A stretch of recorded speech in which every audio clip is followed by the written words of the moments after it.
What is going on, YouTube fitness family? Got an amazing video for you guys. We're gonna hop right into it. I'm gonna give you guys the 5 biggest ways that you can grow your legs just the way I did. I probably put on a good 4 to 5 inches on my legs over the last 2 years or so. And honestly, it's really due to these 5 core principles I'm gonna talk to you guys about today. Obviously, you can talk about PEDs, you can talk about food. All of those things are a factor, but we're talking about specifically training, things you can do in your training today to start growing more efficiently with more safety, less joint pain. I'm gonna walk you through it. I used to have debilitating knee pain, lower back pain, none of that anymore. So I'm excited to share all this knowledge with you, and I'm gonna do it as I train legs so you can kind of see what I'm talking about. Without further ado, let's get it. An abrupt cut to me fucking with my knees busting. But this is the first point. This has been probably one of the most important, is increasing range of motion. So everything you'll see me do, I'm almost getting kind of heels to calves, or sorry, calves to hamstrings kind of thing. And the reason I do that is because as I increase knee flexion, meaning the angle that my knee is in, it's doing a couple things. Number one, we're stretching the quad out more. So the more stretch we can get in the quad, in the adductors, in the glutes, the more that we're gonna be able to drive hypertrophy, because as we know, stretch-mediated hypertrophy is a real thing. So if you can dig into these extreme ranges of motion, you're gonna be forcing your muscles to be in the stretch position under load and inevitably allow you to grow a shit ton of tissue with maybe not quite as much weight, because the other thing is mechanical leverage. So as you can see, my knee is so flexed here that it has so much flexion that leverage, as you go from about 90 to here, that weight is gonna feel about twice as heavy. And the reason for that is because everything in lifting weights is physics. And as that lever, that angle becomes greater, the amount of force it's gonna take to get from here all the way to here, as opposed here to all the way here, almost gets like 2x, just because of the way the way of your body works. So that's why a deeper squat, a lot of people get humbled. They'll think, oh, if I squat 315 to 90, I could probably squat like maybe 275, 300 to like ass to grass. And they'll try and they'll be like, oh fuck, like I got floored by that. And the reason is not because you're necessarily that weak in the bottom echelon, it's because that weight just becomes heavier due to mechanical tension. And so what you want to do is actually utilize that to your advantage and be able to use less weight to drive more force in that basically exposed position, that stretch position. And another thing that's happened for me is my joint health has gone fucking through the roof. Like my lower back got better.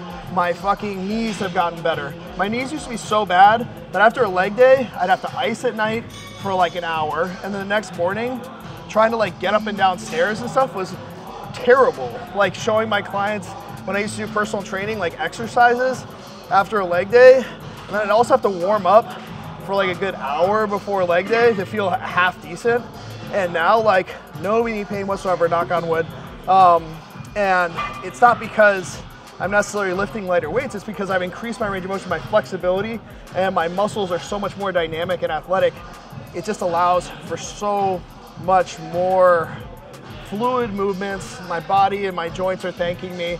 I tend to use a little less weight because the range of motions are so extreme, and I explain that mechanical tension. And so I think it's something you guys should definitely explore. I don't do a lot of stretching, but I do all my movements in these extreme ranges of motion. So it's almost like stretching as I train. And you see here, I'm just sitting here in the static hall. I'm not bottomed out. I just have gotten so comfortable here over time, and it will happen for you. The first time you'll do this, it'll feel like your lower back, your hips will be like, oh, screaming. But then you do this for a month, 2 months, 3 months, 4 months, 6 months, and it'll become your new norm. It'll feel so weird to do like a 90-degree rep, because you'll get so used to, and you'll get pissed off when you go to a gym that has a leg press that the safeties stop you at like just past 9. You'll be like, what the fuck is this? And that's just because of the fact that you've gotten so comfortable training in those leg positions. So that's number 1 for me. Okay, point number 2 is use more machines. And I know this is gonna get a lot of people fired up and angry, but I'm talking about for hypertrophy. If you can remove one variable, which would be balance, and have a lot more of a stabilized brace position, you're going to be able to drive more inert stimulus in the target tissue. And what I mean by that is, for example, this seated hamstring curl, I'm able to get more stretch, more peak contraction, more isolation in my hamstrings than, let's say, a deficit RDL. Do I still do deficit RDLs? Absolutely. But the reason I don't do exclusively deficit RDLs, and I feel like this gives me a little bit more bang for buck, especially from a stimulus fatigue ratio, is because it locks me in. I get a crazy stretch, crazy peak contraction. I don't have to worry about my lower back or my core taxing before my hamstrings do. I don't have to worry about, as my hamstring getting fatigued, pushing some of that emphasis into my lower back. For all of these reasons, machines for hypertrophy specifically tend to be a little bit more efficacious within their parameters of still utilizing your compounds. But I feel like for that reason, I'll get a lot more out of, let's say, the seated hamstring curl, and I'll show you exactly what that form looks like. All right, so you can see here, I utilize that same principle of increasing range of motion. So I'm gonna sit upright. So even here, I already feel a crazy stretch in my hamstrings before I even start that first rep. And then I'm gonna point the toes up, give you more stretch, dig underneath as far as I can, squeeze, and then slow on that eccentric. And what that's gonna do is allow me to really lock in on those hamstrings. Big range of motion, lots of time under tension. Even though I'm doing almost the whole stack, I'm trying to maintain as much mechanical leverage as possible, dig as much into those hamstrings as I can. Big squeeze, slow on that eccentric.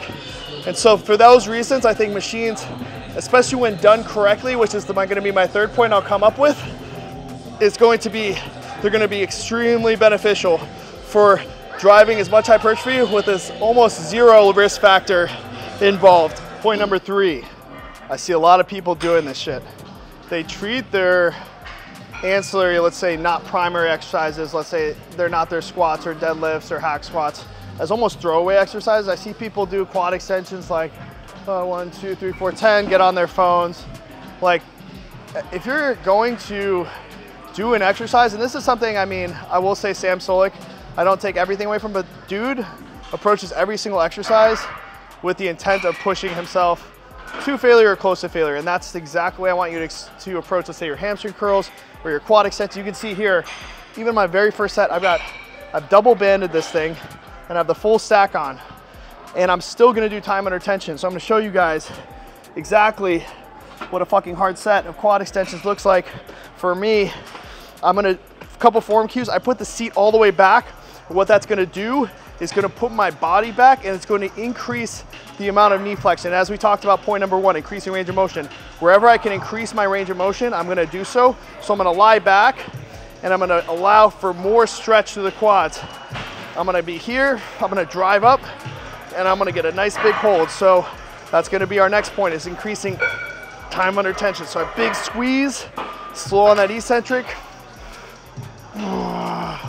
Big stretch, holding my butt down. That's another form cue I give a lot of people. Pull that butt down through the seat. Try to shoot those toes up through the ceiling at the top of the rep. Squeeze every fiber, because on stage, you want those steep separations, those deep lines.